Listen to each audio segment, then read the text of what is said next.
Hey everybody, welcome to the latest edition of Bold Leaders in Learning, sponsored by Kaplan.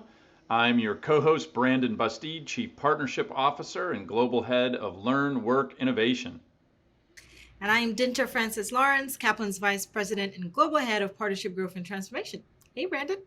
Hey Dientje, it's great to have you here and super excited about our conversation today. We're going to be talking about a business in a field that most of us are familiar with in some form, buying and selling homes, residential real estate. About 65% of the U.S. population are homeowners, and of course the real estate market, at least over the last decade, has been pretty hot and crazy. I think roughly $43 trillion in total real estate value right now. And so we're going to have a conversation about it. We know there's been a big growth in people who have got into real estate. Obviously, there's a lot of training involved to be in the field. So I'm really excited about the conversation we're going to have today. Yeah, and very specifically, we're going to be exploring the latest trends related to working in real estate.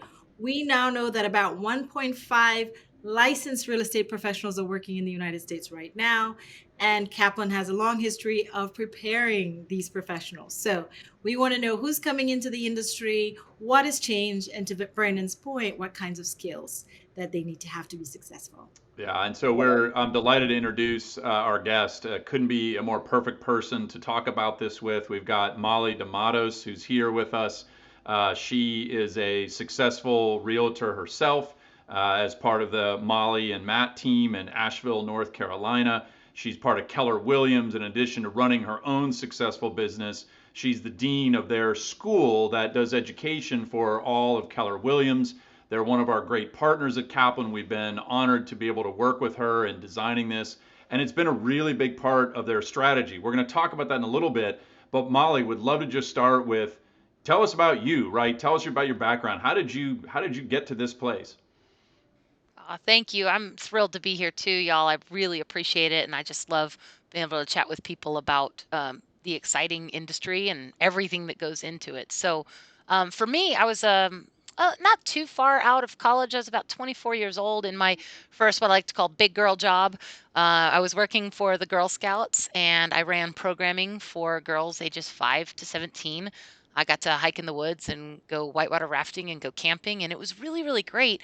What I noticed though in that job is that it didn't feel so much like a career. It wasn't going as fast as I like to go. There was an opportunity to move up in a position, and not sure why, probably something I was lacking, yet at the time I was like, "Man, I didn't get that opportunity. How can I take opportunity into my own hands?"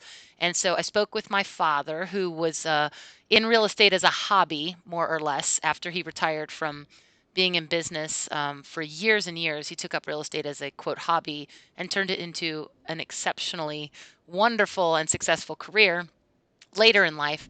And I asked him, I said, "Do you think I'd be good at this real estate thing?" And he said, "Molly, you're honest, you're hardworking, and you treat people well. So I think you'd be just fine." So I went after it. And while I was still working full time, I got my license, like many of us do, and created a plan for getting into real estate full time within 6 months. And at 5 months and 30 days, I said goodbye to my regular job and started my career in real estate. So it really, for me, was about taking opportunity into my own hands and being able to be the person who created my own path forward. And that was a really exciting thing for me. I had no idea what that meant at the time. It just sounded really good. So, Molly, you're such an inspiration. You've not only been a successful realtor and business owner, but now you're an educator, and you're helping Keller Williams train professional training and professional development programs. What drew you specifically into this area? Oh, gosh, that is the greatest honor. If you had told me at 24 years old that my career in real estate was going to take me into the path of coaching, teaching, education, I would have probably laughed at you a little bit. However, it was the path in real estate. It was my early career that really set me up for that. My first couple of years in real estate, it's kind of hard to say now, but I'll just be really vulnerable. I was in charge of the largest financial transaction of most people's lifetimes, And I honestly didn't know what I was doing very much. I had the license to do it. I was legally able. I just didn't really have the education or the base to take the responsibility that I was handed and do a great job with it. I come from a family of educators. So as soon as I recognized this lack, I was like, dang, I better learn some stuff. This is a big, big deal. And I want to be really good at it. So, in doing some research, that's when I found the Keller Williams education opportunities and kind of poured myself into what they had to offer and fell in love with the education. And then I've learned from being in a family of educators, I know the best way to learn something is to teach it. So I started teaching in my market center here in Asheville, North Carolina, and then kind of got a reputation for not being boring and got asked to go other places, and that I kind of accidentally, while I was growing an incredible real estate business, was growing, unbeknownst to me, education platform to be able to help others achieve, and really, like I said, the responsibility of helping people with the largest financial transaction of their lifetime. It's huge. We want to do it right. Yeah. So that's a little bit how I got into it. I love how you frame it, Molly, because of course Kaplan does a lot of work across higher education. Higher education has become one of those massive investments that families consider, individuals consider.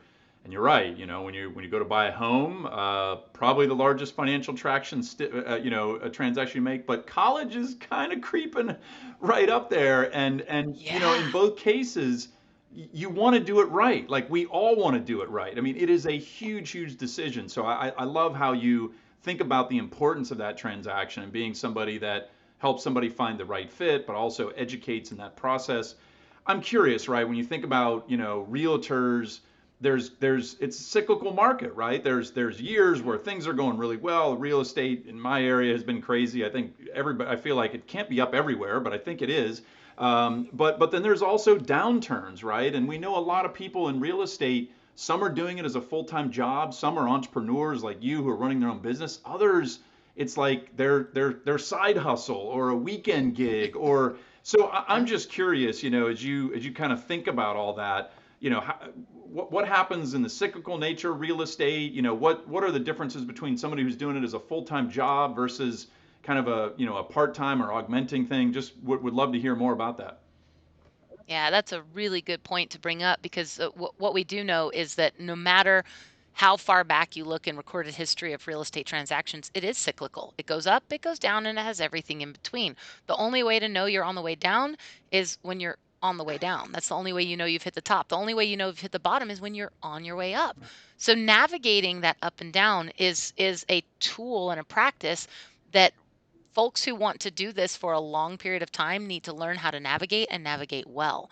Unfortunately, what we sometimes see happen is people get caught up in what we call the market of the moment. They get really good at doing what's happening now and they don't plan for what's in the future. Gary Keller is wonderful at coaching and educating us to not be that guy, to be focused on every type of market and make sure that you're prepared to help people because no matter the market, people need help and they need help navigating it. And for you to be the economist of choice, no matter the market, that's really important. Unfortunately, though, we do see quite a bit of flux in our amount of real estate agents when people don't know what to do and they end up, kind of loving themselves out of the business. You're having a great time till you're not. And then all of a sudden, you've gone 4 months without a closing and you have to go get a quote real job again. And that takes away from your efforts. So, the biggest thing that I love to help people understand is that no matter the market, you have to master the basics. And you can't take your eyes off the basics. When every single day you focus on building relationships, following up with those relationships, negotiating contracts and being within transactions and knowing what to say and how to say it and educating yourself, when you do those 5 things every day, the market doesn't matter. You will learn how to navigate and help people navigate that market. You've got to focus on who it is that you're being every single day, no matter what's happening out there. That's such great insight, Molly. As a teacher, I can hear the teacher in you as you're sharing some of that. I feel like I'm a little bit in your class. So it's such a good point because we're seeing so much growth right now. So I can only imagine the number of people wanting to enter into this field and capitalizing on that. I mean, last we checked, over the realtor.com at sorry, the Association of Realtors had about 1.5 million members. 1.5 I million. know, That's right? right. I know. But the question I have then for you is, for the folks who come in and stay, like what really attracts them to to real estate, and what keeps them there? Mm. I think probably the immediate attraction, at least for me, and I teach a lot of folks, and so I do think that this is pretty across the board, is the potential for unlimited. You can create whatever you want. If you want to make $5 million a year in this industry, you can. If you want to make $50,000 a year in this industry, you can.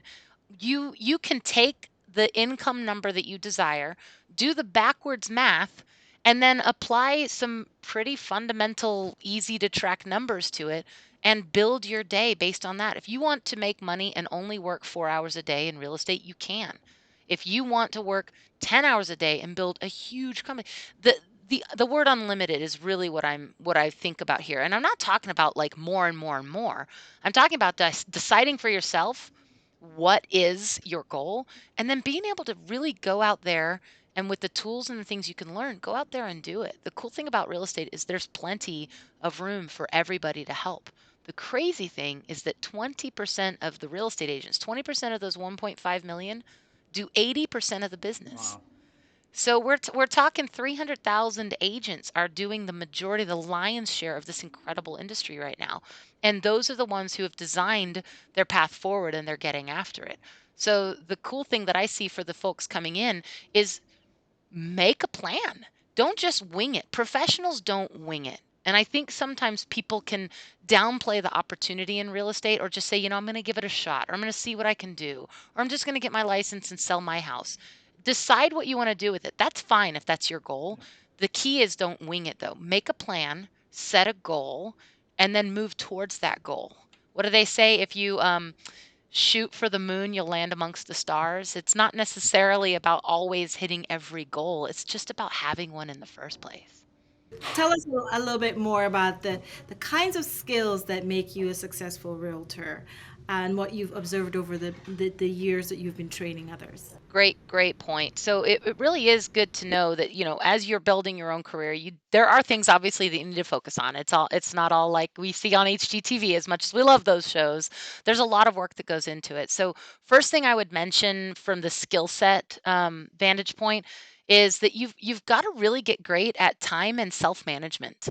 This is a career where there's a lot going on, and it is really easy to get distracted and to not focus on what you should be focused on, because everything in a real estate transaction can feel like the most important thing. But Gary Keller teaches us consistently, until my most important thing is done, everything else is a distraction. So until you are really, really good at managing not just your time, because we all have the same 24 hours in a day, but rather how you exist within the time that everybody has and how you're going to protect that time to do your most important things, that's a huge lesson to learn. I would say I languished in that for probably 7 years before I got to the level where I was on the path to mastery with my schedule. So that's a huge piece of it. It does lead into the next most important thing, which is building relationships. It's really hard to be a successful realtor if you don't have relationships. So spending purposeful time every single day talking to people, meeting people, creating opportunities for future relationships. Not everybody's going to raise their hand and be like, "Yay, I'm going to buy a house today." That's nice when it does happen, yet that's not the majority of your business. The majority of your business is going to come from people knowing you, trusting you, and thinking of you top of mind when they have a need, when that comes up.